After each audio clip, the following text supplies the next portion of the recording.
తమిళనాడులోని కరూర్లో టీవీకే ప్రచార సభలో చోటు చేసుకున్న తొక్కిసలాట కేసు దర్యాప్తు సిబిఐ చేతుల్లోకి చేరింది. రాష్ట్ర పోలీసులు నమోదు చేసిన ఎఫ్ఐఆర్ను రిజిస్టర్ చేసింది. స్థానిక కోర్టుకు ఈ మేరకు సమాచారం అందజేసింది. TVK general secretary Bussy Anand, రాష్ట్ర జాయింట్ సెక్రటరీ నిర్మలా కుమార్ పేర్లను రిజిస్టర్లో చేర్చింది.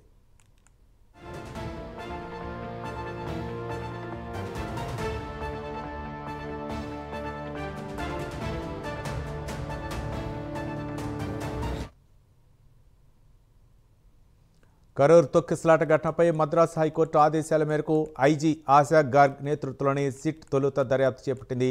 దీన్ని సవాల్ చేస్తూ టీవీకే సుప్రీంకోర్టును ఆశ్రయించింది. తమిళనాడు పోలీసులు మాత్రమే ఉన్న సిట్పై నమ్మకం లేదని సిబిఐ దర్యాప్తునకు ఆదేశించడంతో పాటు పర్యవేక్షణకు విశ్రాంత న్యాయమూర్తి నేతృత్వంలో బృందాన్ని ఏర్పాటు చేయాలని కోరింది.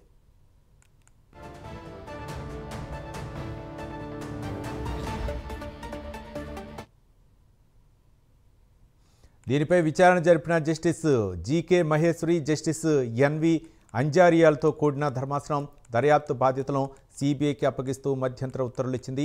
సిబిఐ దర్యాప్తును పర్యవేక్షించేందుకు సుప్రీంకోర్టు విశ్రాంత న్యాయమూర్తి జస్టిస్ అజయ్ రస్తోగి నేతృత్వంలోని త్రిసభ్య కమిటీని ఏర్పాటు చేసింది. ఈ క్రమంలోనే సిబిఐ బృందం ప్రాథమిక దర్యాప్తు ప్రారంభించింది. కరూరులోని ఘటనా స్థలాన్ని పరిశీలించింది.